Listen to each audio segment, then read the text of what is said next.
What's going on, everybody? Welcome back to another episode of the Passive Tree Podcast, a podcast dedicated to talking about life, Path of Exile 2, and everything in between.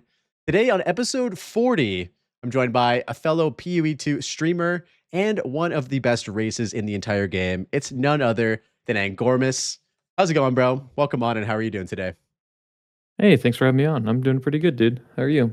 Dude, I'm doing good, man. Yeah, even in this lull period in PoE and PoE 2 right now, we're kind of building up to like the hype of PoE 1 and stuff. Like I just find myself still like really enjoying the game. Like just played some Diablo 2 over the last couple days, and as much as like the nostalgia for that game like hits hard for me, I'm still like objectively like PoE 2 just feels better in like every way, which is kind of crazy because it's been like my favorite game. Yeah, what have you been up to, man? I've seen you've been like streaming a lot and doing a lot of grinding. What's going on with you? Oh, I'm just doing a bunch of preparation for XLCon qualifiers whenever they are. Just been trying to bring down my time, improve in the campaign. I'm Dude. looking forward to PoE 1 though. That's my nostalgic game. Yeah. Oh, okay. So I'm curious because like I know you've had sort of like you're like I know last season or like in Keepers of the Flame you did like an SSF run in PoE 1, right? You did like a bunch of stuff. So you're feeling like you're ready for a change and play some PoE 1 when the new league comes out? Yeah, I mean, like I'm gonna start doing some like PoE 1 campaign prep because I mean that's my nostalgic game. I was less than 1 when Diablo 2 came out. So, like PoE 1 was the game I played before that. Nice. For like my childhood. Yeah, I'm excited too, man. Like I know that like you did non-hardcore, if I'm not mistaken, right? Last time you played. Yeah. And you're normally like a hardcore guy. I did hardcore last league too, and like Keepers of the Flame, and like as much as I enjoyed it, I need to play softcore just to like actually learn the game. And I know that this is kind of like we talked about this briefly. You're like, you're never gonna see a pinnacle boss. You were right, Angormus. You were right. I never got to pinnacle bosses. So yeah, I'm excited to jump into that, actually see the content. Yeah, dude, I wanted to just kind of start off by asking you, and like, feel free if you don't want to share any information about this, but you have been streaming like crazy lately. You've been doing like 12-hour days, like every day. Are you able to say like what's going on for you, kind of behind the scenes? Like, why were you able to do all this? Oh, I'm currently unemployed. That's why. That's Okay. the only reason. And so you've been basically like using all of this time that you have available to just like smash out like practicing for ExileCon. So when I was in your stream the other day, you did a 2-hour 8-minute, which I was there for to see, and that was like your PB up to that point. But you've actually beaten that now, right? Yeah. What's your PB now for Act 4? I've got a 205.38. I've done a 207, a bunch of like 210, 211 range like runs. That's insane. So in terms of like confidence level, are you feeling like pretty dialed in for like whenever these qualifiers are going to happen, or how are you feeling about it all? I feel like I'm going to be pretty okay for the races whenever they happen at this point. Like I made some big qualitative changes in my playstyle. Do we know when this is supposed to happen? Because I feel like I've heard from you guys, like you guys being like racers and stuff like that, like it's supposed to be like this week or something or last week, and now we don't have any news. Like, what's going on with that? Oh, I heard it just got delayed for like some PoE 1 stuff, like the taking the priority, which is whatever. Yeah, I feel like it makes sense. Races, I'll do them. Hopefully, there's no overlap with PoE 1 this time, so I can play PoE 1. Yeah, no, it seems weird that they would like do a bunch of stuff for PoE 1 and then also throw in like the PoE 2 racing as well. It kind of just feels like it doesn't really jive. So yeah, I hope so as well. Just generally speaking, like I know we've been playing like PoE 2 since like 0.1. Like how's 0.4 like been for you? Like just on the whole. 0.4 was okay. I was pretty disappointed that we didn't get the endgame updates that I was looking for. You know, like I was really hoping we'd get that, but we just didn't get the endgame changes, so there wasn't a lot to do in endgame for me. Yeah. Did you mess around with like the temple or like anything like that, or did you kind of just? No. So snake building is completely uninteresting to me. Okay. Like I want maps and I want in-game bosses, and there's no point to character progression for me if there's no like actual in-game bosses because we don't have an end-game boss yet. Yeah. Yeah, it's funny. People say the same thing about like Edziri, which was supposed to be like the big pinnacle boss for this like league, and like to be honest, like I haven't even fought her yet. Like I was just so focused on like grinding, like hitting, like I was trying to hit 100, and I kind of stayed out of the temple too initially, just out of stubbornness because I didn't like how like broken it was. But yeah, I don't know. We're definitely lacking on like the pinnacle side of things. Did you ever like mess around with like any of like the talisman stuff? Like, did you do any like druid builds or anything like that, or has it kind of just been a warrior all day? No, I've only been playing Warrior. I still think it's the fastest campaign speedrun build, so I've just been playing Warrior. And then like endgame, I only play melee anyway, so I'm not interested in like spellcasting. But I saw that you were doing some practicing on Druid initially, like some caster practicing. So there must have been something that led you to believe that like Druid had some sort of tech or like speed behind it, right? Well, so like if there's ExileCon qualifiers, we currently don't know the format. We don't know what patch it'll be on. We have like no information. So I was just practicing other classes to like get an idea of where their like base strength is right now. Okay. Just have a better idea where they would land in like future patches. I see. So like have a way to like analyze it better. But Yeah. I've been mostly playing Warrior. I did some mercenary runs too, but not all the way through. Just mostly to like the end of Act 1 or Act 2. So at this point, are you still pretty confident that like warrior is the fastest class right now, or like where do you think like that like the true speed lies? On like somebody who's like as equally skilled as you, like mechanics wise, like what do you think the fastest class is at the moment? I mean, the lowest level characters can go. You can do like level 28 mercenary runs if you get really lucky weapon RNG. But like, as far as I know, like warriors had I have the fastest known time as far as I'm aware, like the 205. I've seen like a 207 mercenary run, but it was like the warrior with rigor mortis. Warrior is just so much safer. Yeah.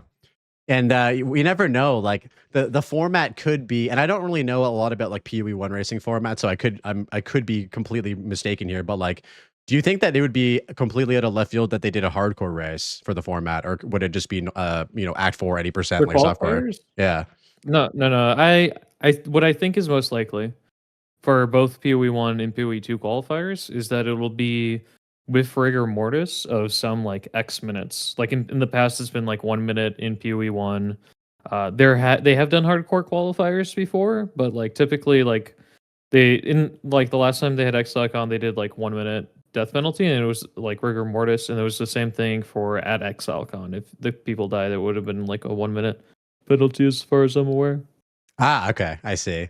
Yeah, okay. So we'll wait and see how that all plays out. I'm excited though. I feel like as a just a enjoyer of races, not a participant, because racing just isn't for me anymore. It never really was, but I feel like I'm craving some races, dude. Like it feels like it's been a long time. When were the races in 0.3? Like it feels like it's got to be like half a year ago at this point now. It's been a decent bit. It's probably like October ish. Okay. So yeah, it's been a hot minute. Okay, yeah. So I'd love to get into some of your like early gaming lore. Just with, like when you started gaming as a kid, and like what were you playing on when you like started? So I started playing. I've been told that I started playing Warcraft 3 before I could read. So I was Okay. doing like the campaign stuff, and then like growing up, I played a ton of the custom maps. Never like the PvP stuff, but like the campaign and a bunch of like custom games, stuff like custom castle defense and whatnot. I was at the right age to be like a Minecraft kid when Minecraft came out. So like 2011, I was playing like the Flash version before that. I played a bunch of like platformers, like Everybody Edits or like Flash games on Congregate and whatnot. And then like when I was 13, I started playing like Path of Exile 1 in January of 2013 in 1.0. That had Okay. been like my main game for like the longest time. So a lot of computer games, basically for the most part. Warcraft Yeah. 3 was a big part of my childhood as well. I love custom games. Like that's kind of where like I got into Dota and stuff like that. Did you ever like play like console at all? Were you like strictly a PC kid into like PC adult basically? I mean, like, so I played some like Shadow of the Colossus, like PlayStation 2 games, some like Nintendo DS games, like the Wii, obviously, but like I was always a PC kid. I love Okay. PC gaming. Yeah. I feel like once you get like into PC gaming, it's hard to go back to console. I don't know if you know what I mean. Like I was a console kid first, but then as soon as I got like a PC, I was like, it's hard to go back, even though there was a lot of good shit on console too. So yeah, like Yeah. you listed a few games that were like pretty monumental in your childhood. Do you have anything else that you consider like a massive impact on you as a gamer in terms of games? I mean, I guess I played a ton of League of Legends as well. Yes, I want to get into League of Legends. So, Uh, as I was doing some of my research, as I do, I was looking at your YouTube channel.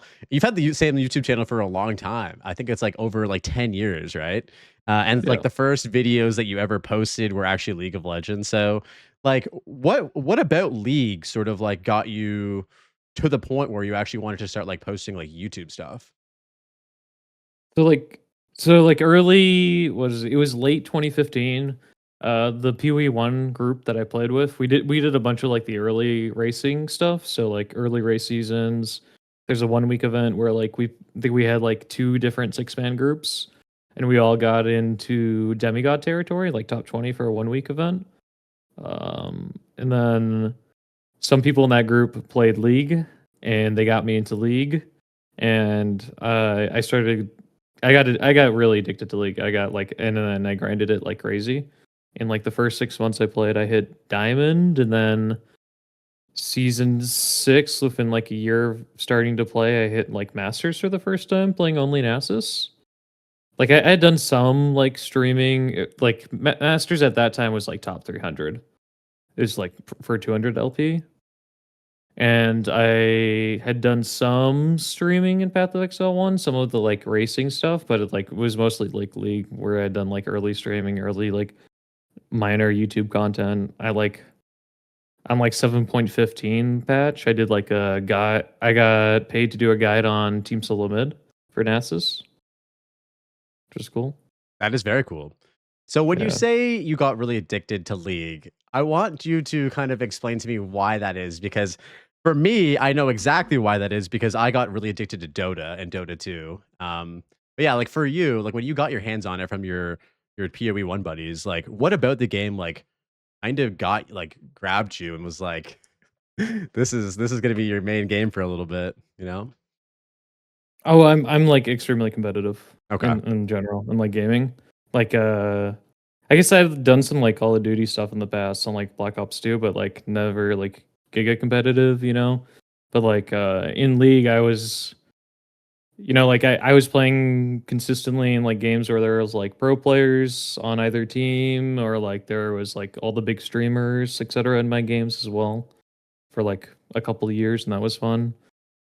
Uh it just like really sated the competitiveness I have, and then like at I happened to be at the right age for graduating high school at the right time for this in 2018. The collegiate esports scene for the 2019 to 2020 or 2018 to 2019 school year was just blowing up. So I got like I ended up visiting like over a dozen colleges, I think, for like collegiate esports scholarships, which is really cool. That's amazing. Hell yeah. Do you still like dabble in League? Like it was clearly like a big part of your life for like a long time.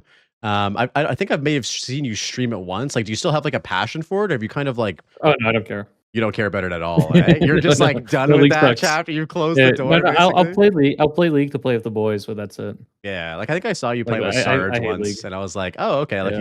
he still maybe enjoys it, but oh, so you actually like you like do not enjoy the game at all No, I anymore. know. I think League sucks. Like Okay. it can be fun with the boys, but that's about it. Like I don't know. Like I was playing on EU West, and people like there's like almost no point in playing the game unless you're like a top 500 player, which like isn't that hard because people suck at that game. But it's I don't know. I keep getting told over the years that like low elo players are getting better, and it's more fun to play against them because they have good mechanics. And then every time I pick it up, I'm disappointed. I It's just see. it doesn't take the like competitive edge. So, as a follow up, like, was there like a specific moment where you realized that like I just hate this game now? It's like when was that, or was that like a slow realization like over time? Oh no, just Path of Exile is more fun. Okay. So as Yeah. you got more into PoE, you kind of learned that, yeah, this Well, just isn't made for me, kind of. I was also wicked busy. Like, I started working a lot. Like when I was no longer in high school, like Yeah. post college stuff. Like I didn't have free time. I was working too much. I was working like 60 plus hours a week from like 2020 till like last month, At the same job as basically. well? It depends. Sometimes it was one job, sometimes it was two jobs. Hmm. What like 2024 I worked 4200 hours. So it's like in the weeks I was working that was like 90 hours plus a week. Damn. Yeah, that's a lot. Um, as like another aspect of it too. So I've kind of followed the same sort of like path that you have, where I was like really into competitive games. Like I was really into Dota, as I mentioned, like Counter Strike. Go. I've been playing Counter Strike for like my whole like childhood and stuff. I was like, dude, I was looking at my Steam account today, and my Steam account is 21 years old, bro. Like I got Steam in like 2004. Like it's insane. And like I had it Steam to was be, out. yeah, like it's crazy. And I got Steam to play like Counter Strike basically back in the day. Um, but yeah, essentially, like for me, kind of going down the same trajectory as you, were like really enjoyed like team-based competitive games. I was never as good as you were at like Dota, in comparison, or like Counter Strike and stuff like that. But there's something fun about being competitive in whatever way you can in like an ARPG versus a team-based game. Are you finding that you kind of align more with like not this whole team-based setup anymore, and you're kind of like competing against yourself more? Are you liking that? Yeah, I mean, I got into PoE1 like racing like in the early seasons. I enjoyed that. That was some of the most fun I've ever had in games. Like gaming, just like PoE1 speedruns. I never like put a bunch of time into it, so I never got that good. I see. And then kind of as PoE 2 came out, you really like dedicated a lot of time and sort of earned this like leg up on like basically everybody now, because you've been like one of the main people that have been like practicing and racing in PoE 2 like since the beginning. And so if you just like keep on doing that, obviously you're just gonna keep becoming even better and better, dude. 2 hours and 5 minutes Act 4 is insane. Um yeah, so I just wanted to ask kind of before we move into like any more PoE stuff, um, like so with regards to like your streaming and all that kind of stuff, has there been any sort of like struggle that you can talk about with regards to like streaming, practicing for races? Like, is there anything that you kind of, I don't know, maybe life balance? Like, are there any struggles that have been going on with you with regards to streaming and stuff? I mean, I can't stream full time because I need to work. Hmm. That's it. I mean, it would be cool, but I need to. Working takes a priority most of the time. Yeah. That's just how it is. But hypothetically speaking, if you could stream full time, you totally would. Oh yeah, I mean that like in this like one point in time, like I'm doing like 12-hour streams basically every day, and then like a short stream on my like quote unquote off day. Yeah. But And that feels you know, that feels like sustainable, or does that just feel like it's like kind of more of a, I don't have work right now, so I'm gonna like grind? Like I'm just curious because 12-hour streams every day is like a lot of streaming, dude. Like that's like I would be exhausted. I don't know how you're like an animal. You're crazy. no, I mean like if I could, I'd probably just do 16s every day. Yeah. And Yeah, that would be your like schedule. that'd be my 16s. dream.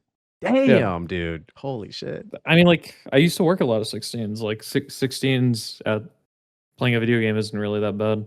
Oh, that actually makes so much more sense. So, like in your previous employment, you were basically just used to doing these like super long shifts, and Yeah, so yeah. you kind of I'd have that work like mindset, right? I saw like I work typically like recently I've been working like blue collar manufacturing jobs. Okay. So it's like 12, 16-hour shifts if I sign up for overtime. Like anywhere from like 8 to 12 depending on usually is typical. And it's like physical manual labor. It's like, you're working standing a lot of the time. Like streaming is really easy compared to that. And then I'm just playing a video game. True. Okay, this makes a lot more sense. So it's like you're used to, of course, these long hours, also doing something that you're not necessarily enjoying or loving at all, and so by comparison, like playing PoE 2 and being engaged with that game and chat and all that kind of stuff. It's like it's basically a night and day difference. Yeah, well, that makes sense. So in terms of ARPGs, did you ever play anything else before PoE, or was PoE your first like ARPG that you ever played? I played Minecraft. Okay. That's technically I've heard hardcore ARPG. Doesn't From Minecraft have like an ARPG like actual game too? I'm pretty sure there's like a Minecraft like Legends or something that's like a full on like like isometric ARPG too. I've never played it, but there's Minecraft Dungeons, but I've never played that. oh, that's it. Okay, Minecraft Yeah, Dungeon. no, I've never played an ARPG outside of the Path of Exile games because I think they all suck. Okay, so never like Diablo like or anything like Yeah, that. no. So I don't have any nostalgia for Diablo.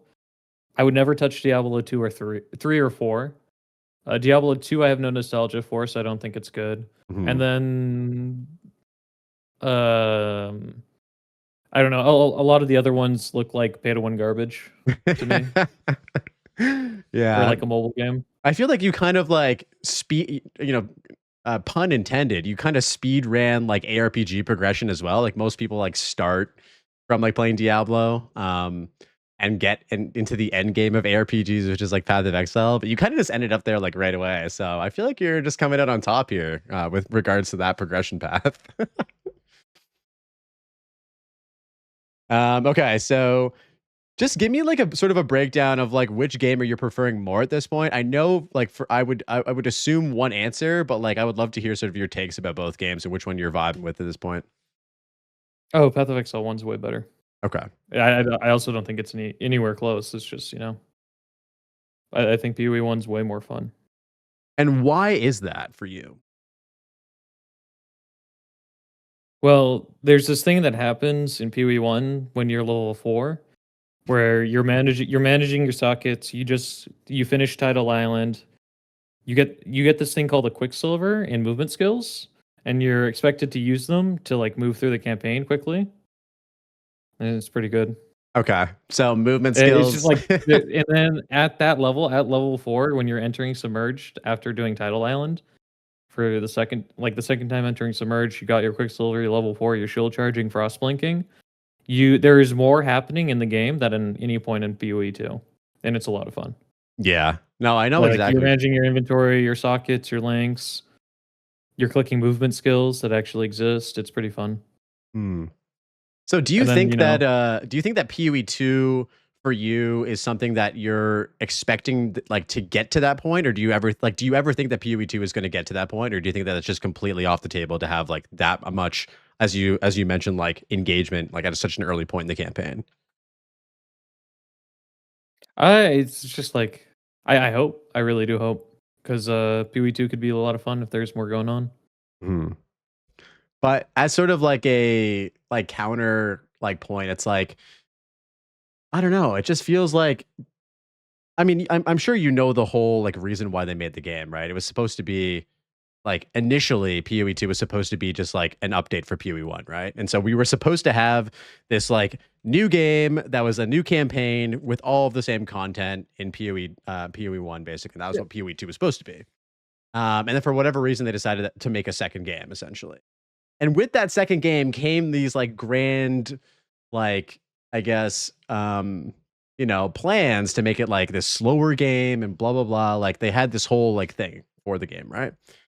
But it's changed now. Like the game is not like it was in 0.1.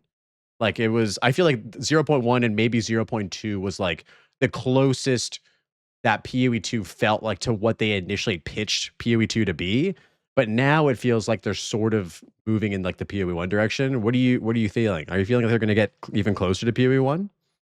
I mean, I hope. Yeah. I mean, I personally think PoE 1 is like the best ARPG in the market, and it's not even close. And then like PoE 2 exists but using a lot of the same systems, but like and not as it's just not as fun as PoE 1 because there's all the like extra years of content in PoE 1, but like there's so many like you cannot moments in PoE 2, it feels like currently. And then I was hoping that like I don't know. The end game differences are pretty stark. Like when you get, like, I'm not a big fan of, the infinite atlas you got in your background for all the towers. Towers. Yeah, I mean, dude, the Infinite Atlas has definitely improved since 0.1, but I don't know. I'm as you mentioned at the very beginning of the podcast, dude, like I was incredibly disappointed as well for 0.4, not because of like the druid, which is turning out to be really sick. I just started doing like a bunch of talisman stuff, doing an ice wolf build, not because of the temple. The temple's actually been really fun for me, learning it. It was because I spend like 99% of my time in the end game, like just grinding, and so that felt like a rug pull, especially when it was like pitched as like the end game patch. So, but it just made like the pressure for 0.5 like even more. Like they have to like really deliver now. Um, do you think that they're going to stick with the Infinite Atlas, or do you think that they're going to completely scrap it? God, I hope not. I hope we get something similar to PoE 1's endgame where we have a way to get map choice. Like what I did in Keepers, because you can farm any map that you want to. You can set up the I don't remember the name, but like on the side of your Atlas screen, you can set preferred maps. As you like do certain content, you unlock more preferred maps. And I was doing the Maven witnessed silo farm. So as Maven witnessing silo maps, it's a very linear map, and you get to clear all the monsters for the Maven Witness. So there's extra bosses at the end, and because that boss specifically has phase invulnerability phases, you can't accidentally kill that boss and have Maven witness it. So you get to just farm that map endlessly. And I was doing the Dune Seer uh, into there, so I was getting the div in alteration divination, the alt in divine divination cards into my silos. So it was a lot of fun That, hitting in like 100 that way. yeah, no, it's cool. I think that the reason why people love, as you mentioned, the end game so much in PoE 1 is because of agency. And I don't think that it's impossible for them to give us more agency with the Infinite Atlas. I just feel like it's close, but not there right now. But I feel like there's a few changes that would completely, like, I don't know, give us that agency. Like, and this has been sort of a thing that people have been saying, and myself included, have been saying for a long time. Like, because towers have been such a weird like point of like of friction for people. Like first they were annoying to set up, and now they don't do anything. And so I feel like they need to sort of take advantage of these towers to add some sort of agency. One thing that I was saying was, and that many people said, was just give every tower the ability to like to hop, like essentially give every tower grand project. Do you think that that would be enough to sort of be like, you do a tower, you do a T15 map, it gives you a huge radius. Every tower allows you to hop around. That way you can like actually, maybe if they gave us like a search function in the Infinite Atlas, you could just jump basically like the same way passive tree you can jump to passive tree points as well. Would that be enough, or do you think that it's like too cooked and like it's just not fixable? So like my problem with the Infinite Atlas is if you like actually intend to spend a lot of time in a single league farming maps, it becomes it's like completely unlike searchable. Like Yeah. you can't there's not enough bookmarks, there's no search function. And then to like scroll through the atlas at all, like looking for stuff is complete. And like when you hit level 100 on like one character and you're playing on another, it's completely unusable. It's cooked Like in 100%. general, you're like just hitting like I did some like arbiter 80% runs in like 0.2 after the Citadel change, where like they spawned in groups of 3 and you could see the beams from further out. Yeah. And like I don't know, it's like the RNG on those sorts of runs is like as cooked as like is more cooked than like the RNG heavy like endgame runs in PoE 1. It's like a variance of like 200 plus maps before you find the first Citadel beam sometimes. Like I've had times where like I see all the beams. I've done all the Citadels within 4 screens of the starting point on the Atlas, and then I've seen like I've gone 13 screens of the Atlas and still not seen a beam. Jesus. Yeah. Just and like so like I really don't like the non-deterministic like way of farming up to like endgame bosses in general. Like the complete lack of agency for me. Like no map choice. Like I mean, there's some like maps no one ever wants to run. If we're being realistic, no one wants to run a Sun Temple. No one ever wants to enter a mire. Yeah, Molten Vault's another one that I absolutely hate as well. Oh my god.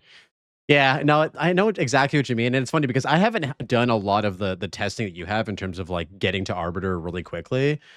It has gotten better in terms of, like, the characters that I've done, and I usually do, like, a dozen characters a league and get to Arbiter, especially this league with the incentive to actually do Arbiter now. Before, like, in Hardcore, never really wanted to do it because it just felt like the juice wasn't really worth the squeeze, but now it's like getting those juice tablets is very, very nice.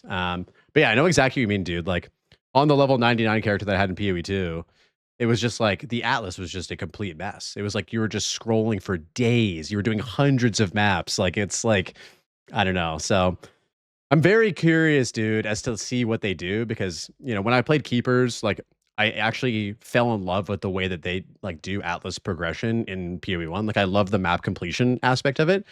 I like and I feel like that would work well in PoE 2 as well. Like we have all of these different layouts, all the different bosses and stuff like that. Like it could be way more interesting and actually like encourage like going through the Infinite Atlas to like complete these maps. It would probably showcase even more of like the variance issues that are kind of things we're talking about. But yeah, I don't know. I'm very curious to see what they're gonna do to fix it. Yeah, I just hope we get a good Atlas tree because even they're not happy with it. So like, I mean, it's just we don't get anything from the Atlas tree right now. It feels like. Yes. No, I know what you mean. I think Mark even said it was like, I don't know what word he used, like garbage or something. So he's Yeah, I mean, very it is. yeah, he's very aware. I mean, it's just like compared to PoE 1, it's just a massive discrepancy. And with regards to PoE 1, so you've been playing since you were like 13, so I'm assuming it's been Yeah. like quite a few years. Like, was there any mechanic patch or like content that like stuck out to you as being like your favorite, like over the course of your time playing the game? I'm Breach easily, Breach. like old Breach, not this wall stuff or Fortress stuff. Old Breach Okay. was up there. Betrayals up there. Mechanics like that. Rogue Exiles when they first came out. Like if you saw some Rogue Exile skills on your screen, you left the map in hardcore early on because you knew you would probably just instantly die to them because they were such a huge threat. Like Igna Phoenix, some of them.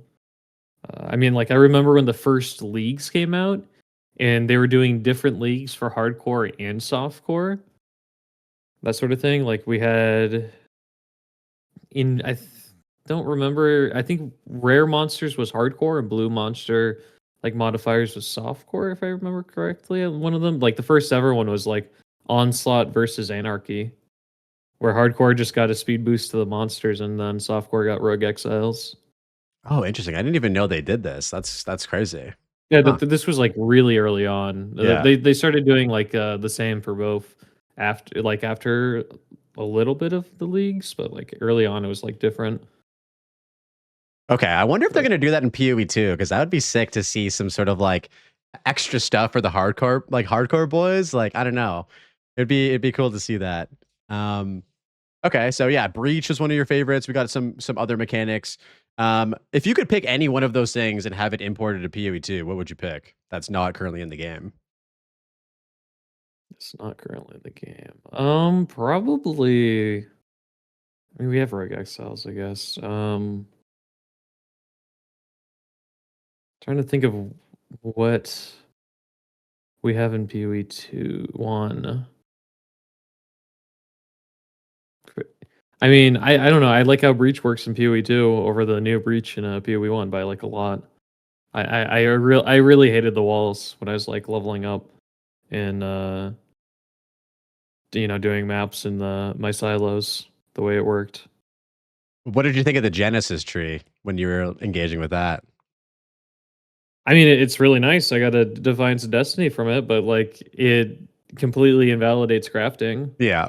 Like the current way you do crafting now in PoE 1, at least for like life builds, is you just roll for provisioning womb gifts until you get the base you want with T1 life fractured on it, and then you can craft that item and just reforge, resistances on it until you hit like T1 suppression and dual res. And then you're done. That's it for crafting. That's all crafting is now. It's crazy that it's actually going core too. Like, so as somebody who has like no experience with PoE1 for the most part, I found it like super nice to be able to hop into Keepers of the Flame and like use the Genesis tree and kind of like expedite the process, because before then there was a lot more that you had to do in terms of Yeah. itemization and progression. But I thought it was just going to be a one and done. It's very interesting, and I don't know what changes they're making to it. Hopefully, it's been like balanced out of it. But I was definitely surprised that like the Genesis tree is going to be like in like Mirage as well. Wait, they're keeping the Genesis tree itself with the. Yeah, yeah. I I think like I, I hope it's rebalanced because I don't know, like the current way crafting works in PoE1. Like PoE1 crafting is very interesting because there's deterministic steps that you do along the way mhm, that don't have 100% outcomes, but have like high. It's the highest likelihoods to get the best items. And like I really enjoyed like farming like I farmed like 5,000 plus alterations to like be prepared to roll an axe, and then I hit it right away. But like my like double T1 with T3 hybrid, but like do having the recombinator system in PoE1 is really nice compared to the PoE2 one, right. where it just like deletes both bases if you Yeah. lose. Oh, all too familiar with that. Unfortunately, I feel like the Genesis tree, kind of thinking about it sort of out loud now, it feels as broken as the Val Temple does.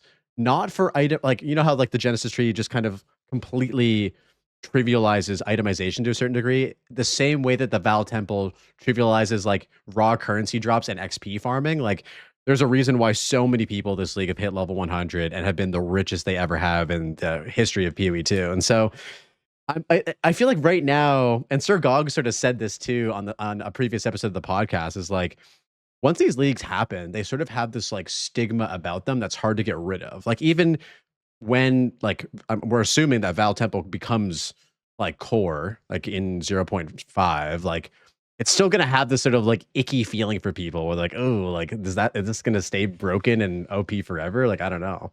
It's weird. Hopefully they can solve that because I think it's cool. It's just way too strong right now. I don't like that it became hundreds of divines an hour. Like I don't know, that's sort of like insane inflation. I mean I don't play trade, so doesn't matter for me. But like, Same. Yeah. But like eh, I think that like kind of cemented like my love for SSF was like, while all that shit was happening, bro, and I'm sure you're the same, you're just like, yeah, that sucks, but like I don't have to deal with it. So, which sounds bad, but at the end of the day, it was like it made my confidence in playing SSF like even stronger, because it was like these problems that people are affected by, like a lot of them don't affect SSF. SSF has its own set of problems, don't get me wrong, but that's not one of them for sure.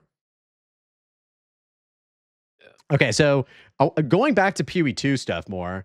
So I would just love to hear you sort of break down the history of like warrior meta and tech since 0.1 in terms of racing.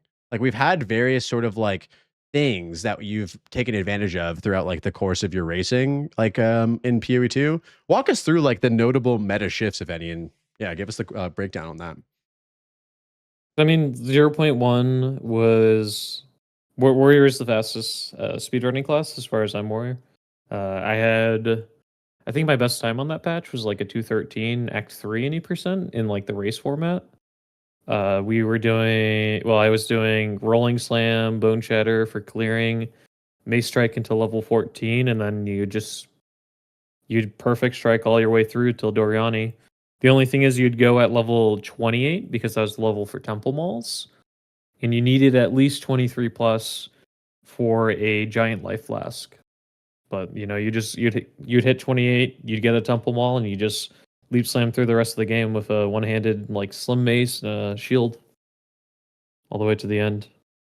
And Warrior is the best in that meta because you had all the armor and Sun Threshold nodes right next to all your damage nodes, so you'd had a very dense tree.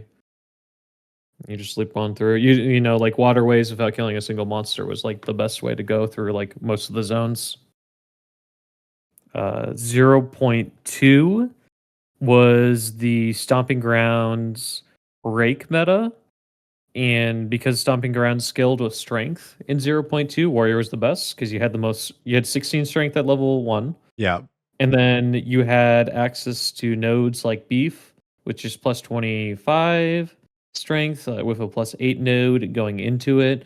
And then you had all these increased damage nodes with strength on them too, near like brutal at the start of your tree. Like you had the best like tree again, and some like a little bit of skill speed.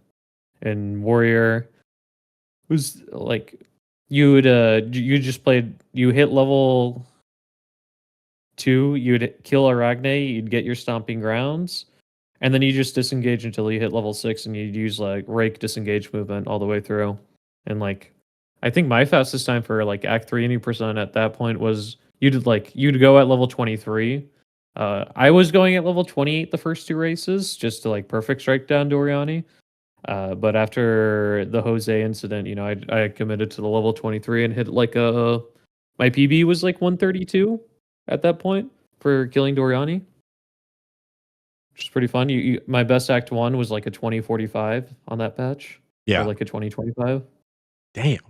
Yeah, the Rake Stomping Ground meta was crazy. As sort of like, before we get into 0.3 and 0.4 metas, like, hearing you talk about Perfect Strike makes me sad because I really enjoyed Perfect Strike too. Like in 0.1, like it just felt so good to hit like massive perfect strikes.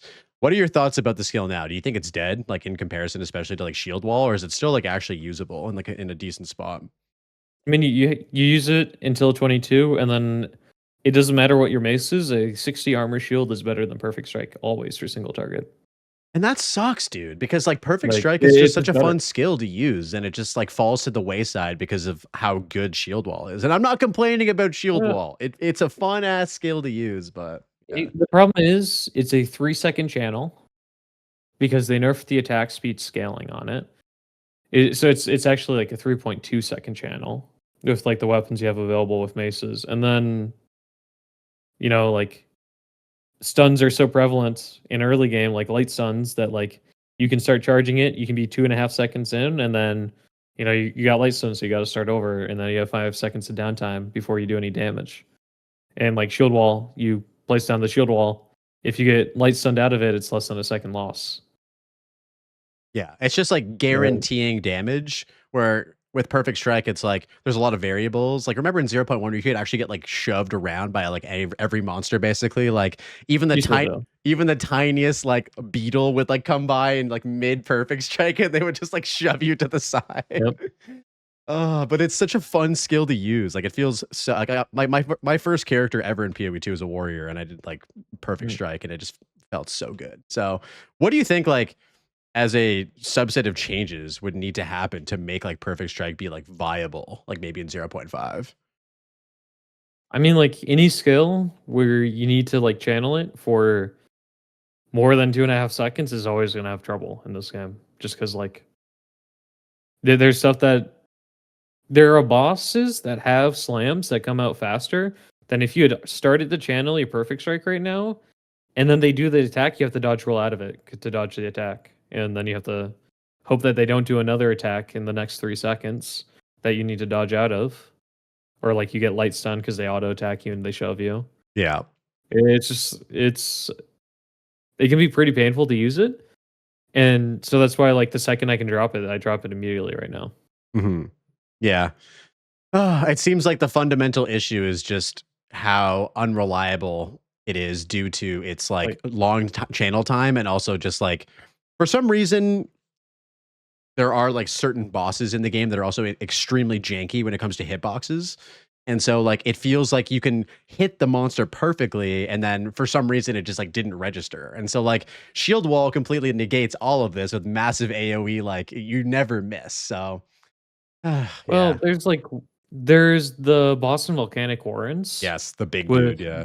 So his hitbox is incredibly janky because he has the unique feature where they talked about it at one of the Exile cons. He hit both his feet are different hitboxes, and you can dodge roll through his feet. But the problem is, like, I don't know if it's just a shield wall issue. I'll like cast a shield wall directly on top of him, like right in front of him, and it'll do 0 damage.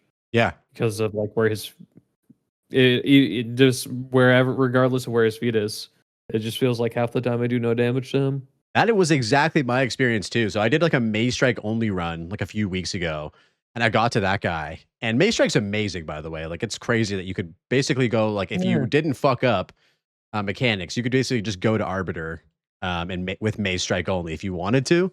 But like yeah, when I got to that dude in the Volcanic Warrens, like it was like I was missing 50% of my attacks, and it was just because of whatever they have done with his leg hitboxes. For some reason, you just miss constantly. It felt so bad. So hopefully they dial in that guy and there's a few other bigger bosses. I feel like most of the bigger bosses have some sort of jank when it comes to their hitboxes. Yeah.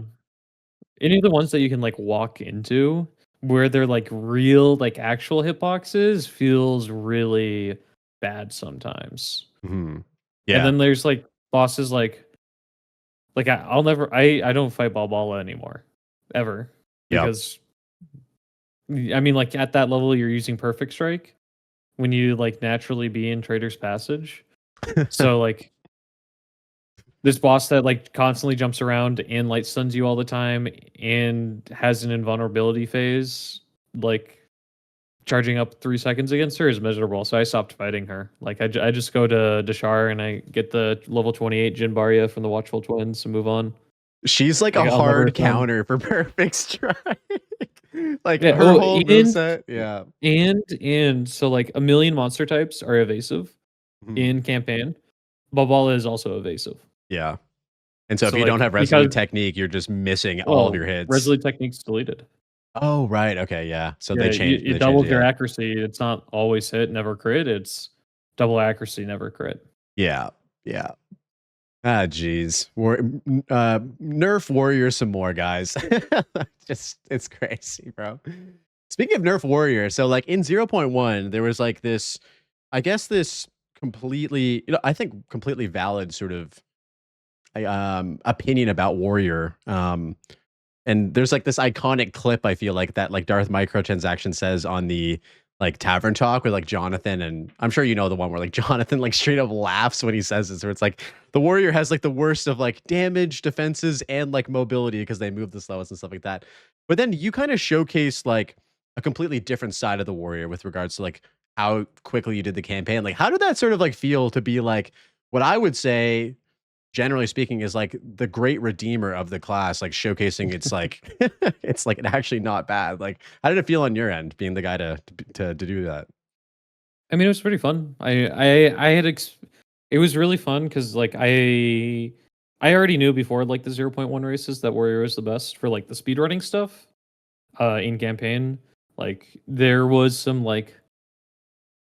people thought like Infernalists could like maybe keep up with like the demon mommy stuff, but like early days of like trying out campaign with Warrior, I was pretty convinced that Warrior was the best, just like an AoE clear and single target because of like what I had already done some bit of practicing before that. Like as luck would have it, I had a surgery in like early 2025, so I just happened to have a lot of time to play where I couldn't do anything else. And you know, I figured out pretty quickly that it would just be like a level 28, like the meta I had thought about, like the Leap Slam Bone Shatter, Rolling Slam Bone Shatter, and then Perfect Striking for single target. That like you would just like basically steamroll the campaign at that point compared to like the trouble everyone else was having on like other classes, I guess. Yeah. Yeah, no, it was great. It was amazing to watch that. As you sort of like get more end game time under your belt with Warrior, basically like as the sole class, like where do you sort of stand with how it performs? Like, are you happy with how like armor's been improved right now? Are you okay with how block is, how with HP scaling? What are your thoughts on like the Warrior as it performs in like the end game versus the I campaign? mean, so like Warrior gets pretty tanky. I think the big problem is that your access to like additional life in this game is very limited. So like if you look at the passive skill tree and you look up increased energy shield, you know, there's a ton of it all over like the north side of the tree, and then you look up increased life and there's 3 nodes maybe with like 3% each. Yeah. And then you look up reduced life, and then there's nodes of reduced life in the tree. Yeah. There's some like like armor's gotten better. The armor against elemental is better, but unlike PoE 1, it applies before your resistances instead of after. So it's still not that good. It's really good against like small hits, but like against big hits, which is what kills you in these games. Yeah, energy shields like by like a factor, you get like 6 times more energy shield than you get life typically, I think. If you're like going for like a hardcore like energy shield CI build, which doesn't feel great because then the one thing that's going to kill you is like a big fizz hit, and then the energy shield guy with no armor is going to live it. Yeah, we're in like a little bit of a weird spot right now with that because it's exactly like you said. Like I did a whole video on this because I love life. I love the idea of playing life, and like even when I was playing in keepers and 3.27, like doing like a berserker, like earth shatter, and like being able to scale a shit ton of life and have fortify and endurance charges. Like it felt sick to be able to like do a life build in PoE 1 and like rely on it and have it be reliable, right? And so like what do you think what do you think is going to be like, do you think that they're going to buckle and like actually add that shit in, or do you think that it's just like nah, like that's not part of the game for PoE 2?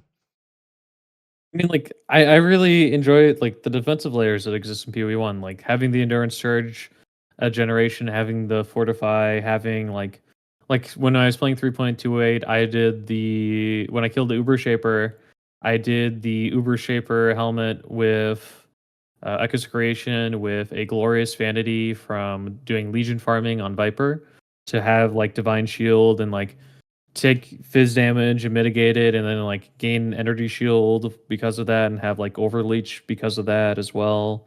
Like that was a lot of fun. It's just like and then like you play PoE, you play PoE 2, and then you have like you could int away like having an armor chest piece if you play like Titan or Warbringer, and then you could like have Crimson Kosher to have like overflow life, and that's it. Yeah. That's like the only like Or you play that, and hybrid and you go armor energy shield, which is what a lot of like people are doing now in like an no, HCSSF. Like it's crazy, dude. Like that's kind of the vibe, right? no, I don't want to play hybrid. I want to play armor life. Yeah. Like I've seen like some Titan builds that are like actually really tanky with like hybrid. But again, it kind of reinforces the fact that like right now we're sort of in this weird like problem where they were very adamant and have been very adamant about like we don't want life on the tree because it like their whole reasoning was because it basically forces people to take these specific nodes, but then they also we force people to take these specific energy nodes, so it's our energy shield nodes. So it's like, Yeah. which one do you guys want? Like, why not have it both ways instead of one way? Okay, so I wanted to ask you about GDQ, man. So like, you had the Oh yeah. opportunity to go to GDQ this, or I guess it was technically last year, if I'm not mistaken. Like, No, it was very early this year in like January. okay. Yeah, yeah, yeah. So just I like believe. how was the experience like being able to showcase like your skills like on that platform, man? And have you ever done anything like this before? Oh no, I had never. So like the only reason I had even done a submission video is because like Crimson Cast was working on he did like a Diablo 4 submission video, and then he's like, hey, you should do a submission video for PoE 2, and I'll commentate it. And then we did it like that weekend, like right before the deadline to submit, which was pretty, and it was pretty cool to go and get accepted for it and show off PoE 2 to like a non PoE 2 audience, just like the rest of like the speedrunning community. Because it was this was the first time PoE was on like a mainline event for GDQ, because none of the PoE 1 guys had ever submitted and gotten accepted for a mainline event. So prior to this GDQ, like PoE 1 was never part of the event either, or so this is like the first. So like there's mainline events for GDQ. It's like Awesome Games Done Quick is the winter one, and then there's Summer Games Done Quick in the summer. And Okay. those are like the big 2 events, and then there's like PoE, a bunch of the PoE 1 guys like Balar, Tai Tai, Havoc had done like a GDQ hotfix event where they showcase like different runs, but they weren't like not like on the stage. They didn't go in like in person. It was an online event. Oh, I I see. believe. So how did it feel just like being in front of a bunch of like random people who are watching you like speed run a game? That's I guess technically kind of been in the spotlight for the first time, like PoE 2 specifically. Like what was that feeling? It was just a lot of fun. I was a little bit nervous, yeah, but it was a lot of fun. Nice. Did you have any other like highlights from the trip? Like, either at the event or like did you do any like touristy shit like outside of the event as well? I went to the National Aviary in Pittsburgh. The national my girlfriend's a big birder, so we went to the National Aviary, and there we got to see a falcon up close and take some pictures. There was, they had a couple very large birds. They had some condors. They had some stellar sea eagles, which are some of the largest like eagles in the world, or the largest in the world. And then they also had, I can't remember the name of them, these enormous owls Okay. and a bunch of penguins and all these other birds. So it's really cool to see in person. That sounds amazing. Damn, I didn't realize they had that in Pittsburgh. Did you end up like meeting any like new homies while you were there? Like, or did you like I don't know, make any new friends? Like, was there sort of like some networking that went down, or was it kind of just like you were there to game, do your shit, and then you kind of bounced with the lady and took off? I definitely more so came to like do the game and like hang out with my lady Nice. more so. Yeah, that's very, very cool. And I feel like that's kind of like good. I don't want to jinx anything, but it feels like it's like a good warm up for like ExileCon potentially as well, because the stage Yeah. is like even more epic. Obviously, like more people are watching and stuff like that. So it might have been like good to not might have it was good to do this like in preparation for like having sort of the that experience, that live like speed running racing experience as well, right? I mean, I just wanted to do it to raise some money for charity and show off PoE too. Yeah, And the being on the stage benefit is like just a side bonus, I suppose. But I wasn't absolutely. really thinking about it like that. Yeah. So in terms of like the campaign, what are your thoughts about its like current length? Because there's just like this absolute like from a lot of people, the general sentiment that's that PoE 2's campaign is too long, generally speaking. And so yeah, I wanted to hear from your perspective. Like, what are your thoughts about it? I I mean, I don't really see like why would I don't know. I don't think it's that long. I've played a bunch of it, but like when you're like leveling a character and you're just pressing forward the whole time, it's really not that long. Yeah, Like it's the same in PoE one. Like I don't know my PoE one campaign like league start percent is like 3 hours, and like maybe PoE two like if you're going like full tilt it's like 4.5 at the most right now, and we don't have like the permanent campaign. It's not. I don't think like the problem is the length. I think the problem is the like there's some like issues that happen in campaign that come from like a lack of like available crafting options sometimes, I think, more so. Like the way essences work in PoE 1 versus the way essences work in PoE 2 being like very limited in use as like reals instead of like in PoE 1 they're like alks that have a specific stat that they'll give on many different bases. In being like an alchemy orb instead of like a regal orb. yeah, yeah, The lack of vendor recipes to reach consistent power with like minimal effort, and then like a lack of a crafting bench to like shore up like any missing stats. Because like I mean, this isn't a problem for like warrior because I play Smith and Kadava, but like on most classes, like you don't. I've heard it's really hard to get capped all res in campaign. yeah. I mean, if you're playing Smith, it's like you're like 75 all LE res by like act like 2, maybe act 3, you're like basically Yeah, good. actually. Yeah, act 3. If you get like lucky with a couple good ruby rings and like a couple like, desert runes, you're like basically chilling on reses. Do you think that like there's room for there to be a crafting bench in PoE 2 as well? Like because I know exactly what you're talking about, dude. Like I mean, I remember how essences were prior to 0.3, and like my god, they were terrible. Now they're actually like really good in comparison to that. They're not as good Uh, as PoE 1, but yeah, what are your thoughts about like the crafting bench? Like do you think that that belong like that has a home in PoE 2, or does that like stay in PoE 1? I mean, I hope it comes along to PoE two. I mean, like there's a lot of like it doesn't have to be a good tier, like the best like tiers of resistance either. Just like having anything to shore up like what you're missing out on for like a consistent cost would be huge for campaign, for like people who are like struggling with like on the like defensive side of things, as well as like reaching like a minimum level of power on your offensive gear. Because like I mean I so like I've watched a couple old XLCon videos recently, and like they were still like, I think in like 2020 they were still talking about like, or 2023 they were talking about like how there will be vendor recipes, but there's 0 vendor recipes in the entire game because there's no way to vendor anything. Yeah. Yeah, it's weird. Like, I think that if they tweaked the existing like rune system to be deterministic with regards to what runes you get, I think it would solve the crafting bench issue. The problem right now is that there's too much RNG gating the actual like drop rate of runes. I feel like ever since they added, because remember like back in 0.1 and 2, there was like really high attribute requirements for like skills and gear. So they added in all of those Yeah. like attribute runes.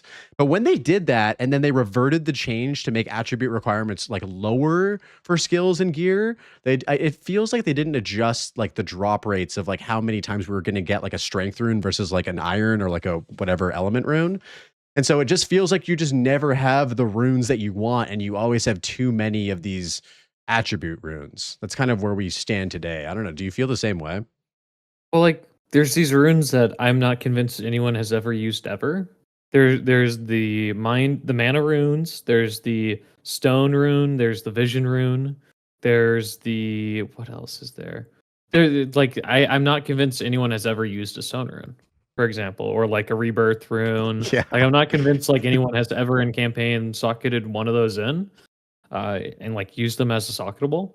I'm pretty sure it's like I hide those on my filters. Like they have added more runes to campaign, so they're like, because of the league mechanic reward in Praetor of the Mausoleum, there's a random rune that drops. In this, the smithy, you get a lesser rune, a Yeah. blank rune. The Shar has a random rune drop. The Titan Grotto, the sword event, if you find it in that zone, has a guaranteed rune drop. But it can, it can be any of them. Sometimes you get a rebirth rune, and then I get nothing on my screen because I hide those. Yeah. They did add a rune, a lesser rune, to Elemental Offering that corresponds to the resistance ring you pick up. And then there's the greater rune in Act 4 now, but like for the most part, like I feel like a lot of the time, like I get some runes that are useful, and then I get a lot of like, like the attribute runes, which are like almost mostly worthless because I'm not going to use an artificer for like 5 stats or 6 stats. Yeah, no, I feel like the exact same way about the way that we have to sort of like manage our gear in the campaign. The cool part about the interludes in Act 1 is that like you have the ferryman, right? Who like actually gives you a shit ton of runes, and like you're by that point, especially if you're playing SSF, like it's so needed. Like the way I see it, maybe in the campaign we have another 2 of those vendors. So the ferryman stays in the interludes, that gives you the greater runes. There's some guy in like Act 3 when you hit level 30 that like you can buy a bunch of like regular runes from, and then there's some guy in like Act 1 who like actually you can get a lot of lesser runes from. Either that or just give like some sort of blank rune. I feel like those 2 potential fixes could be just like absolutely game changing for the game, because it would allow us to actually like take advantage of the socket system the way that they want us to, which is to solve those like gear issues, right? But right now it's too RNG gated. I mean, like it honestly, like it wouldn't change much for me even if we got more runes, because I wouldn't have enough artificer orbs to use them. It's like there's no space in your inventory unless you're backing every zone to like scrap 2 socket items for like artificer shards and sell stuff for gold and disenchant for regals. Like there's just not enough space in the world for it. Yeah, especially if you're ripping at the speed that you are. It's like you kind of have to prioritize that inventory space, right? Yeah, I mean, like the only thing I pick up is stuff for gold. Yeah, and then I gamble on items, like because most of the time the vendor won't have anything for me. Okay. Yeah. That's I guess another problem as well. So in terms of like advice for people, let's say you have somebody who's like kind of getting into the game, like what are some basic strategies that people can like take advantage of to help them like shave off like significant time from the campaign? Like, is there any like tech that you'd recommend? Is there any like what kind of advice would you give to people to help them like get quicker? I mean, like the first step for getting quicker in like either PoE 1 or PoE 2 is just like know your build ahead of time, know what skill gems you need, know what support gems you need to craft in what order, and just like if you have that sort of flow chart, just like keep moving forward. Like the hardest thing, like the easiest way to lose a bunch of time is by sitting in town or by like looking at the skill menu and not knowing what skill you need to press or like craft next and then like where to put it or what support gems to like socket in, to like just knowing what you need to be doing next ideally is like half of it. Would you Like say that just like keeping on the move. would you say that weapon knowledge also comes into that as well? Because like for you, you know exactly like what weapon base you need, when to craft the right one, like Yeah. etc. Like how important is that for like the speed of the campaign as well? So like in the early campaign, there are these level breakdowns for affix modifiers that matter a lot for damage. So like if you're rolling a weapon, you want to be rolling like ideally you roll like at level 8, you're rolling the next tier of base. Like there's a new tier of affix for damage at level 8, 16, and 33. And those are like in the early campaign, those are the really big ones for like speedrunning. So like you're trying to roll items that are either level 8 plus, level 16 plus, or level 33 plus when you're near those backgrounds or near those breakdown levels. And then there's also item like the actual item breakdown points are like very significant. Like I know on maces about like a 40% IPD mace is worse than a white mace of the next base. So like a oak hammer, 40% increased damage is worse than a forge maul with no damage at all. And then like if you get damage on top of that, like a level 8 plus roll, it's really good to use. But just like knowing when to upgrade your item can be like pretty painful. If you, in the past, like some of those like level 20 to 22 bases, like some of the power was put into like the items like passive, like the cultist warhammer Yeah. was, I mean, like it's not even more damage than the Study Great Club. So if you're investing money, like a bunch of currency into a cultist hammer, and then you get to Temple Mall and you don't have any currency to invest, it feels really bad. Like if you ended up using all your currency on a base that wasn't even much better than the level 16, without like the additional like modifier rolls because those don't exist yet.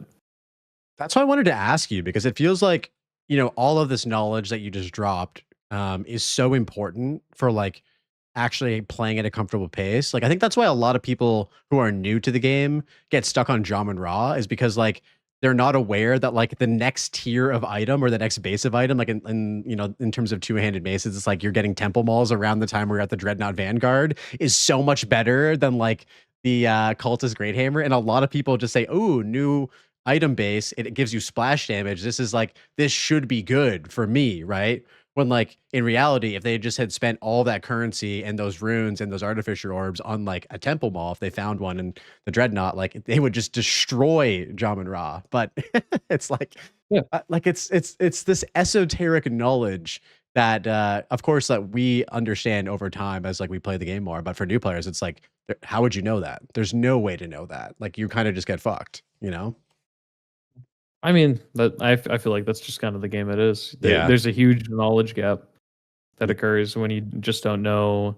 Like the big thing right now for like warrior runs is like getting a level 28 shield base because the run ends at level 31, and like I trying to get like a +2 to the melee mace for like damage, and the +2 the like it's only worth to roll one-handers that are level 18 plus because that's when the affix shows up. But if you have no idea about affix like level requirements, you might just be like spending all your currency on like bases that can't even roll the item that you want, the modifier that you want.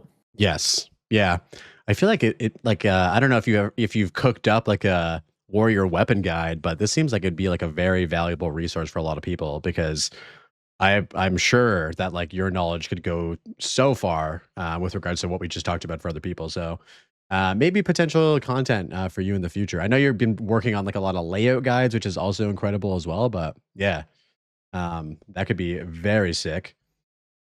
So are there any layouts that you just like completely think need to be like retouched or retuned, or are you pretty happy with like the general like layout, the layouts that we have in the campaign right now? I mean, like, there's a lot of layouts where, like, if the difference between knowing how the layout generates and not really having an idea is there's like a huge disparity in like what your experience of that zone would be. Like Azok Bog, for example. Like I don't know. I've never had a problem in Azok Bog because of another like warrior runner in the past, Lundberger, noticed that like whether the boss arena is facing in towards the rest of the map or outwards towards the edge of the map depends on the orientation of the entrance Okay. tile. And then like the boss arena always spawns in the top right of that map, like the top right wall. So you're just like beeline towards the top right of the map, and you are looking for the boss arena entrance on the inside or the outside of like this like parallel road that like interconnects on the like outside edge, and then you'd find the boss arena right away. But if you had no idea where the boss, like the rules for where the boss generates, I mean, Yeah. you're just gonna be lost in that zone forever. Some of these zones are massive. I mean, like Drowned City is one of those maps where like we have a method now for like site rating it where we count tiles, Okay. and based off how many tiles there are in the first section and the second section, whether this checkpoint lines up with the waypoint or not, and then like this one spot we call spot D is like a wall or water. If it like lines up, it like comes into mind where the exit is, and then based off the exit's location, you can determine where the the molten vault entrance is supposed to be. But if you don't know that, it's a massive zone with a ton of dead ends. Yeah. And then like and I've then there's venom crypts. Oh god, Venom Crypts. It's funny. So the Aztec Bog and Venom Crypts are like areas that are, I mean, I want to say optional, especially if you're like speed running or racing.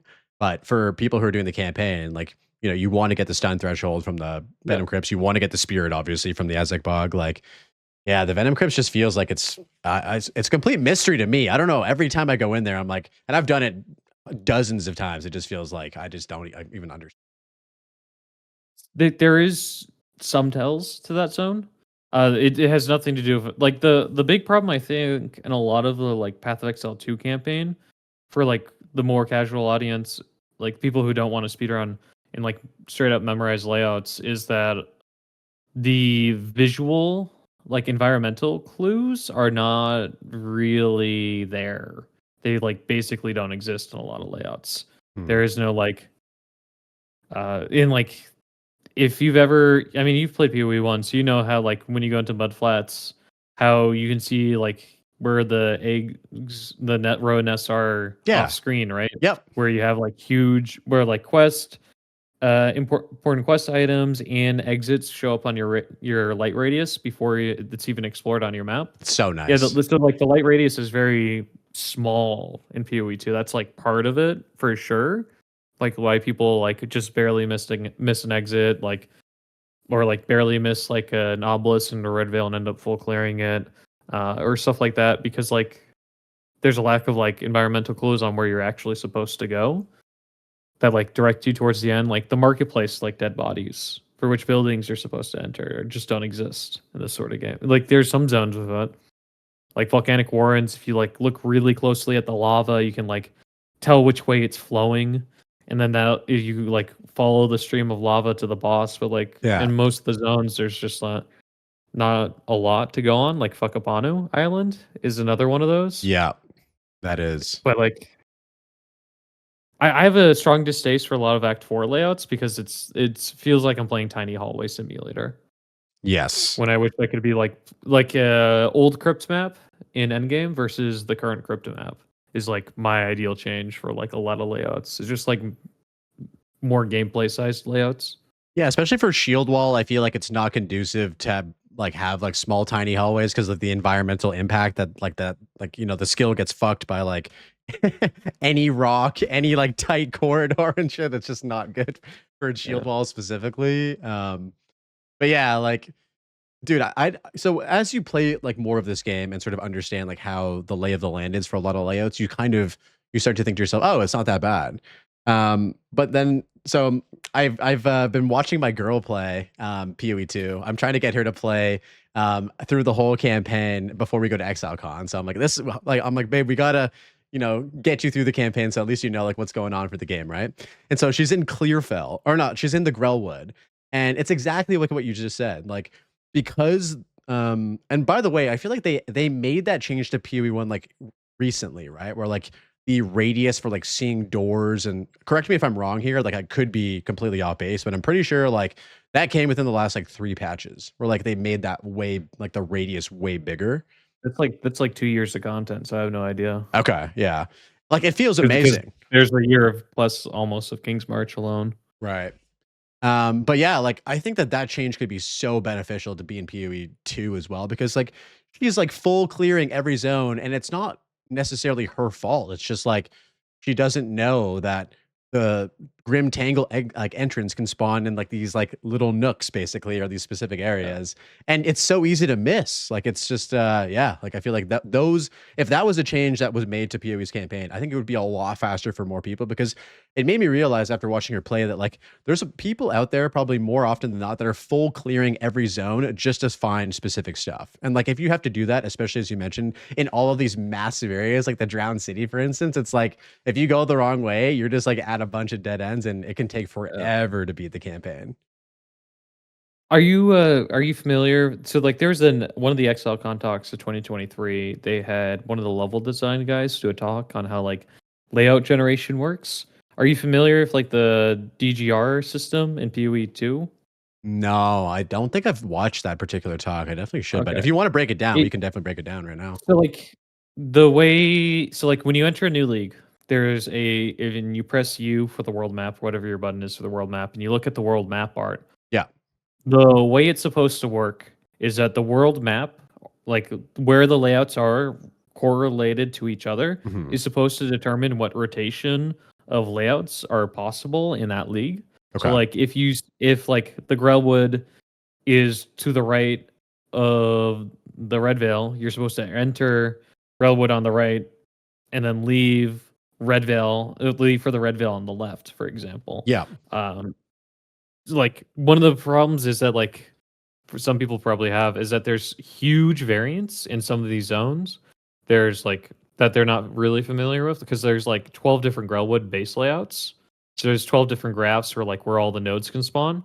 And every time you enter, it randomizes to one of those nodes, to one of those 12 graphs. And then like when the DGRs were broken for a while, every rotation possible was showing up for like in some leagues because they were bugged. I believe it's mostly fixed right now. It's just like I've noticed in like standard league only that there's a lot more rotations possible.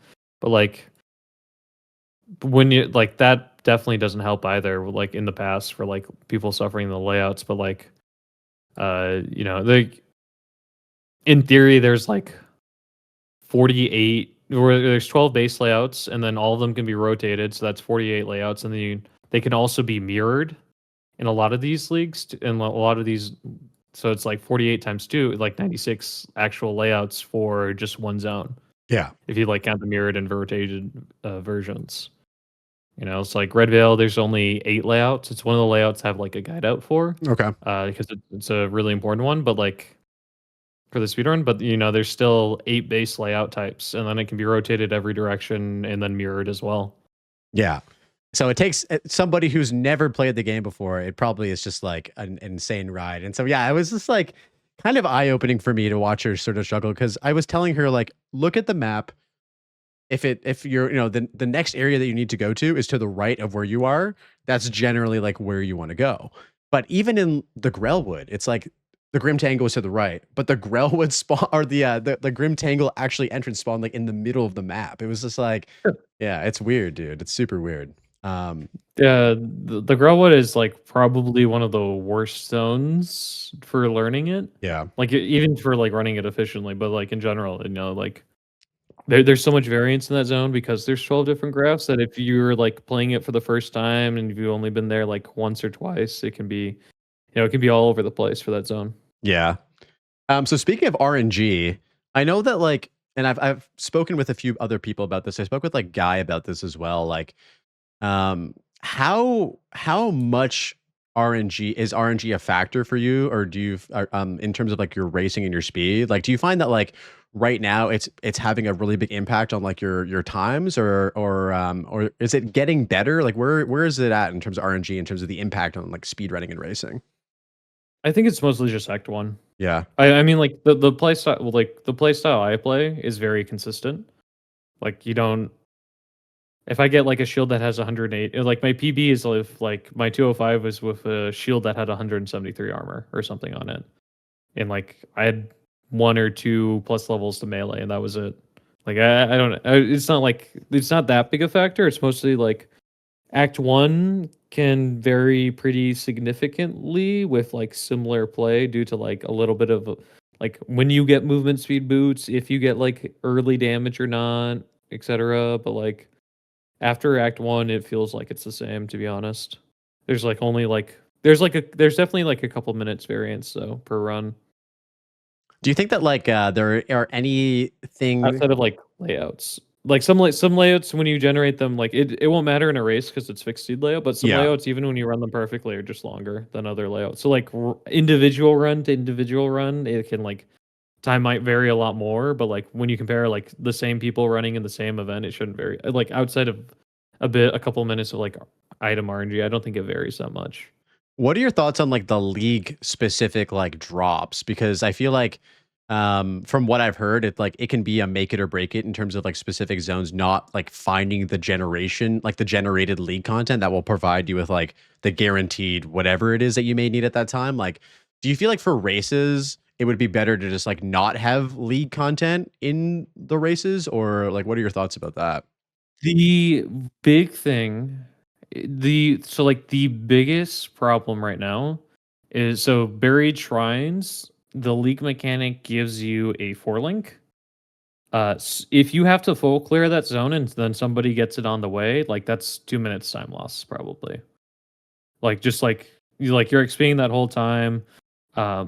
If so, like, they tend to spawn within, like, predictable places, but there is, like, a significant amount of variance where, like, the difference between getting it on the way and then, like, not getting it on the optimal path to through the zone and then, like, having to go back and look for it can be, like, pretty detrimental. Even though there's, like, limited places it can spawn, like, it would be better, yeah, like, at least in, like, fixed seed races, if they would, like, I don't know if this was done in the past. I don't think so. If in, like, every zone the, like, league mechanic spawned in the same spot Right. for every player. Yeah. I don't think that happened in Abyss because, like, you could reset in a zone and then the Abyss would move in some cases. So, like, in, like, some of my practice runs, I would just, like, find this open area in buried shrines and I would reset that checkpoint until the Abyss spawned where I was. Ah, I see. Okay. Yeah, it feels like it can have a pretty high impact, especially like with regards to like the guaranteed loot that they give. Especially you don't want to miss out on a 4 link. Like that's like massive, Yeah. right? So, Um, like, the cemetery has, like, a regal orb, and it's the only one other than Mastodon Badlands that has a regal orb. And that zone is, I mean, like, you might not ever find the league mechanic that one consistently. So you, like, have to go out of the way for the regal orb in cemetery. It's yeah, just like it would be nicer if they were, like, consistently in some place, or, like, but yeah, I mean, like, I would much prefer, like, there would be way more RNG in runs if those didn't exist, for sure. like, in like campaign runs. Do you think that like there should be guaranteed drops for the campaign regardless of league mechanic? Like it feels like for There is me, okay. But like so even like, you know, these like other things like I guess you know, it's weird because before the act 2 like buried shrines like 4 link, it was the like the swamp, and like act 3 is when you know yeah, get the 10-foot basket and you marsh, yeah. grab that. But getting it even like earlier is like so important. Like I don't know, it just feels like kind of weird that they're like, giving us like these guaranteed things, but they also exist in other places too. Like I don't know. Yeah, it's Like, I mean, like, you could do a temple check and see if you get the thaumaturgic room, but, you know, that takes extra time, and if yeah. you don't get anything from it, and then, you know, you still, like, spend a minute if you do get it to, like, go and get the room, and then there's a chance it doesn't get deleted. But, like, in general, you know, you're like you get to bury shrines. You have enough damage at that point to kill anything on like any of the classes that are like good at speedrunning, and then you're just like praying that you don't spend the extra 2 minutes looking for the league mechanic there. Is there anything else that you think that's missing right now from like the campaign that should be like guaranteed? Like, are we talking like an essence? Are we talking like more runes, like more like artificial orbs? Like, is there anything else that you think that could be like a massive addition to the campaign and like cut down It on some of this RNG and variance?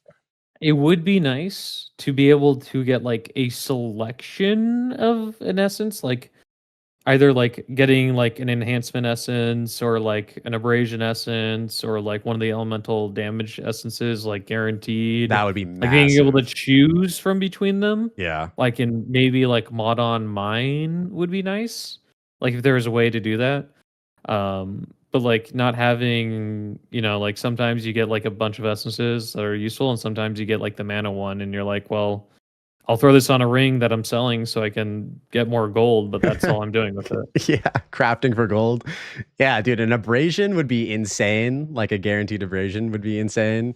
Just having something that, like, as you mentioned, I think like having something that you could just select, like that would be incredible. Like we don't have anything like that in the campaign where with regards to Like a essences. blank like a blank essence that you can like turn in and like select from, maybe like we do with the rune. And like just having the one would be sick, because I know like in a long campaign, like in a proper campaign like League Start, it's not such a big problem, at least for me. But like I have problems with gearing. It's just like early Act 1, Act 2, your power level can vary significantly depending on whether you got like a lucky rare drop or not for your weapon or like your main damage source. Like I mean, like I know spellcasters, like you get a +2 staff with increased spell damage at the beginning of Act 1. That's your staff for like the whole campaign. Yeah. Yeah. Yeah. Like when I was watching the lady play, she used an alchemy orb on like a withered wand. It was like level 1 and it hit like +1 chaos, spell damage, extra damage as fire, like cast speed. And I was like, that's your wand until like interludes and beyond, basically. Like it's insane how like, having those like good rolls can like be impactful, especially as a caster. Like that's why I don't like love league starting as caster, because if you get good RNG and you get a good weapon, like you're cruising, but it feels so bad to like gear into that versus like martial weapons, where I feel like it's a bit easier to like, especially if like as we talked about the bases that you want, like you can have a better time. Yeah, that's a whole other conversation. Yeah. If as a side question, like, okay, let's just say I'm curious to hear what you would say about this. So if you just couldn't play warrior at all anymore, I don't know why. Let's just imagine a world where like you're just forbidden to play warrior. Like, what would be the runner up for you? Oh, I'm logging into PoE 1. I'm playing Berserker. You're just like, nah, Uh, I'm done with the game. I only play melee. Yeah, yeah, yeah. Okay, so as a Like, follow-up, I'm logging into PoE 1. I'm playing Marauder. yeah. So there are like other melee classes that are like coming out for PoE2. Obviously, we got the Duelist, we got the Marauder, we got the Templar. Like, anything catching your eye right now? Or are you still like, doesn't matter what's coming out? Like, Warrior is still like my shit. So there is this node on the tree that says 50% of chance of getting onslaught on kill with an axe. Yep. And I've been it's been teasing the whole time. Like there's a 50% chance of onslaught node on the tree, and then there's maximum rage nodes right near it, which would be pretty cool to have. But we don't have access to that. I am a bit worried that axes are going to be a ranged weapon and not a melee weapon, based off like what the tooltip currently says about it. There's also But, like release footage of like Marauder using axes and like throwing them, like in trailers and shit I like am that. pretty worried about that. That it won't be a melee class. Yeah. I mean, I think axes would be incredible. So are you like leaning towards like, hopefully they put in like a Karui chopper, like a Jade chopper or something like that, some like iconic weapon base from like PoE 1, you know? I hate Karui, dude. No, I hate Karui choppers. Why, dude? Why? Have you seen the attack speed of a Karui chopper and then the attack speed of a Void Axe No. in PoE 1? I just know it's kind of iconic in terms of like the design. I don't know if it's shit or good or whatever. I refuse. So when I did Keepers, I did not put Karui choppers on my filter at all because I did not want to get forced into using one Okay. because the attack speed's so slow. And Okay. and that's in PoE 1 where you have a lot more attack speed. Like I was playing Berserker, you know, like I Yeah. wanted to play, and it's like a little inefficient to play a Void Axe, but I wanted the faster leap slams. Is the trade-off for the Karui Chopper that it's slower, but it has like better base crit or like higher like top end, or is it just like generically a worse base than like the other like axe bases? Like for In no trade-off. in theory, like the weapon like attack speed breakdown matters a lot more in PoE 1 for like what's efficient. Oh yeah.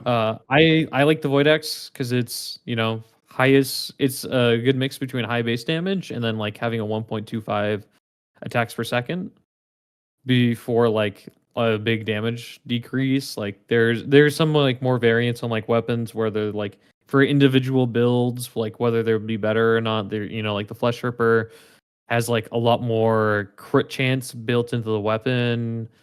Different like base items in the game have like weapon range that really matters. But you know, like I'm finding it right now. So like a Karui Chopper, it has a lot more damage, but it's, you know, its attacks per second is 1.05 versus like a Void Axe 1.25. Yeah, that's So massive.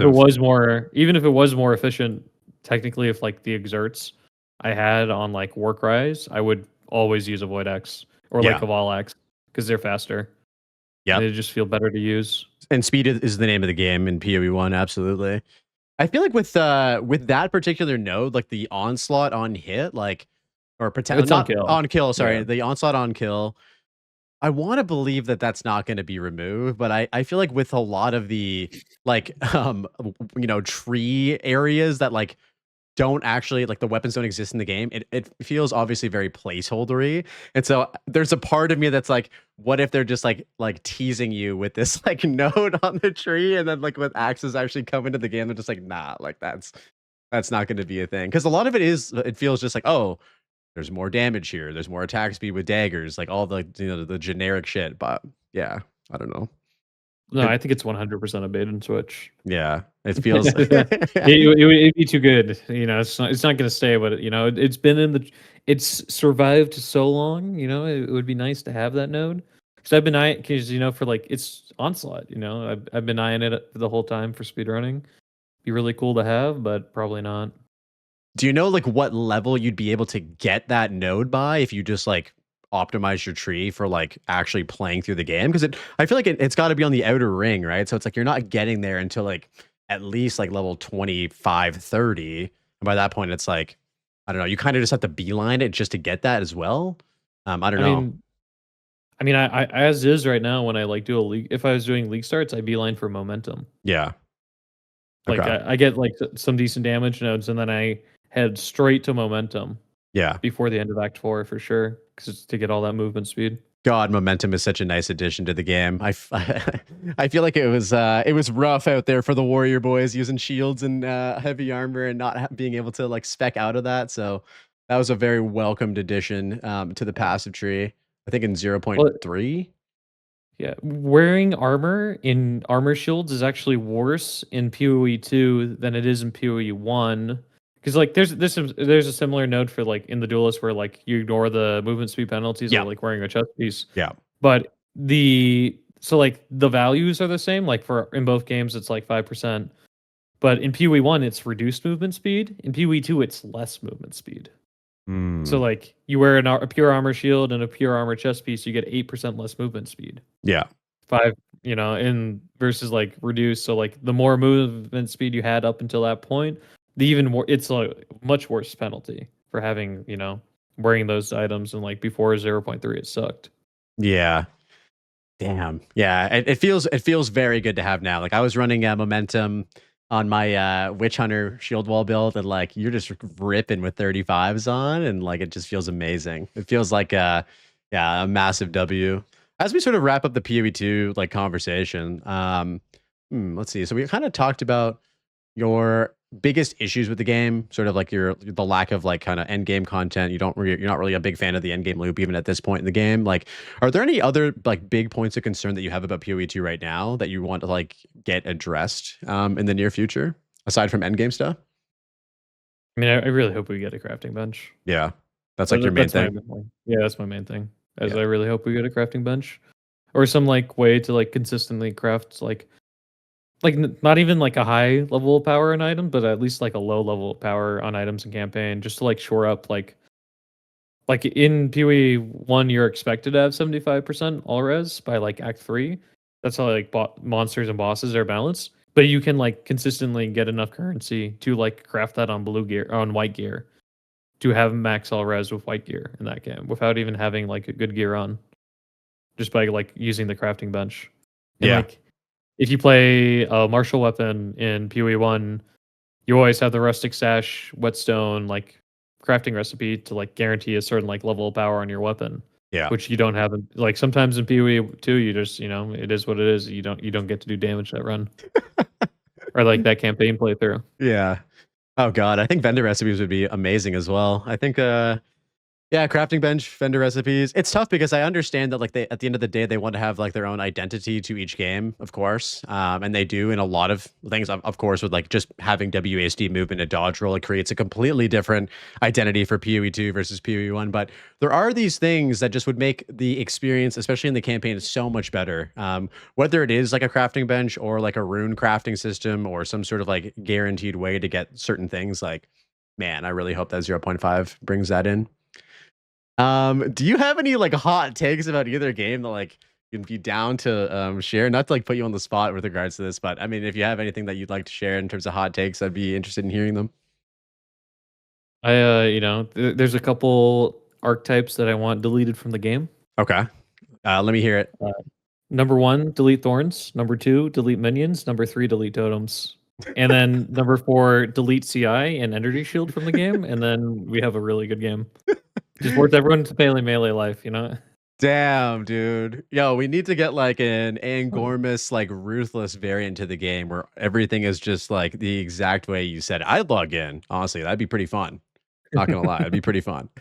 I love that. So many people are Yeah. like, you just ruined their entire like YouTube channel or play style. Like, Yeah. oh, that's funny. Uh, Exhibit 24 minion players.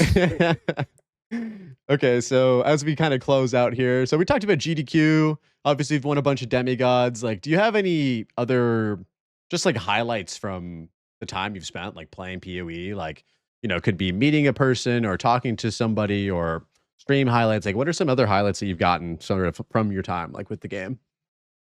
I mean, it's just been a lot of fun to like. So like I've been playing PoE for years, like since I was 13, Yeah. but never like in a noticeable way where like I'm recognized. It's just like it's a bit different now that I'm like I like go in like I've been like watching all the same people for like years now, and like I go and watch them, and now I'm like being recognized where like I'd normally just be like a normal PoE ship poster. Yeah. So just kind of having sort of that notoriety under your belt from like, of your all of your success and like your, stuff is as a highlight. How have the streams been? I haven't actually asked you as a follow-up. So like because you've been doing these like big streams every day, like have you noticed like pretty significant growth within like the viewership and like the stream stuff as well, or Hey, it's I've been doing better than I usually do when I like don't stream at a consistent time. yeah. But I mean, like I'm playing to improve first. That's like the main thing I'm doing. Yeah. And then the stream is kind of just like, It's mine cool. as well. It is cool. Yeah. Yeah. It is cool to have people who show up every day and like talk and chat while I like play the game. So Yeah. it's very different than like in the lead up to the 0.1 races, where there was like 3 other racers and we were like talking, and then I was like just grinding the game. Yeah. Do you feel like sometimes it's nice to just like play and like engage with like the chat and stuff like that? Or are you always going to prioritize like practice first? Like if I have time to reach out, I will. Because I can't really imagine doing what you would do, because I feel like you're obviously every second matters, every millisecond matters, and like if you're looking at chat, you're taking away time from like doing the run. You know what I mean? Or Oh, like no. yeah. In my PB, no. So PoE 2 like speedrun practice is way different than PoE 1 speedrun practice. In Okay. PoE 1, you don't have time to look at chat. Right. In PoE 2, there's a lot of dead time. Yeah. Like in my PBs, like in the 205, 208, 207, I'm like reading chat the whole time. I got you. Yeah, especially when you get to Tavakai too. There's many yaps that he's doing where it's like you have time to look at chat and stuff. Well, we figured out a way to skip a bunch of the apps now. So like, Wait, like what? yeah. So like, how Lachlan goes on for 30 seconds. Yeah. If you reset a checkpoint, he doesn't yap. Oh, I know. I feel like And I'm missing out on this because I'm but in so hardcore, like, dude. So I don't you have can that. make a new instance. Oh, okay. But like, like the removal of reset at checkpoint in hardcore being undocumented was really weird to me Yeah. because now I can't speedrun practice in hardcore anymore No. for like a different map layout like without paying money. It was It's weird. yeah, I'm not a big fan of it. I wish it was in the game still for hardcore, not like just because there's like for like speedrunning, just like that's what I was thinking about, but it's interesting that they removed it in hardcore to me. No, it felt like a very unwarranted change. And not because of like the reset to checkpoint. Like you can still reset to hideout. And so it's not a big deal with regards to like Yeah. safety. It's just like you get used to those things, like skipping, Una's song and like the Grim Tangle or like Lachlan's like yapping and like the Well, cemetery. There's a bunch of Luna's shit. song, Yeah. there's actually another way to skip it. Okay.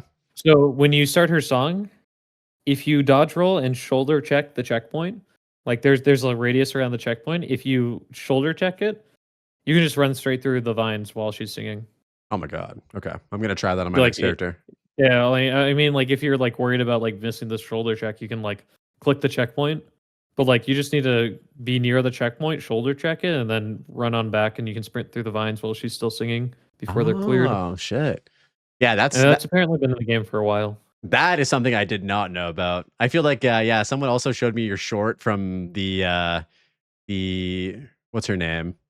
The Oh, mermaid. Diamora? Yeah. Yeah, so That was amazing that tech, one's dude. definitely not staying in the game, but like Yeah. that one's definitely getting deleted at some point because it completely trivializes the boss. But like you stand in the right spot to make her spawn in a reliable location, and then you loop around to the other side to her if you're gonna stun her before she would be phased.